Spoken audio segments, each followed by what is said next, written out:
ସୁପ୍ରଭାତମ୍। ଆଜିର ପଞ୍ଚାଙ୍ଗ ଓ ଅମୃତ ବଚନ। ଶୁଭ ସକାଳ। ଆଜି ଦିନର ପଞ୍ଚାଙ୍ଗ।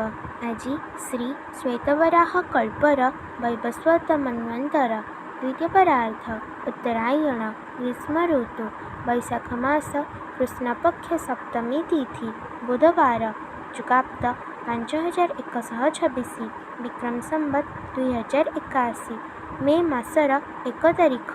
ଆଜି ଦିନଟି ସମସ୍ତଙ୍କ ପାଇଁ ମଙ୍ଗଳମୟ ହେଉ, ଈଶ୍ୱରଙ୍କ ନିକଟରେ ବିନମ୍ର ପ୍ରାର୍ଥନା।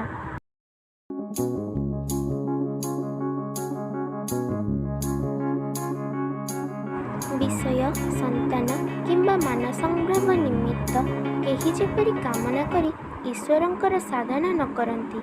ଯେ କେବଳ ସଚ୍ଚିଦାନନ୍ଦ ଲାଭ ସକାଶେ ତାଙ୍କ ନିକଟରେ ପ୍ରାର୍ଥନା କରେ, ତାହାର ନିଶ୍ଚୟ ଈଶ୍ୱର ଲାଭ ହୁଏ। ଠାକୁର ଶ୍ରୀ ରାମକୃଷ୍ଣ ପରମହଂସ।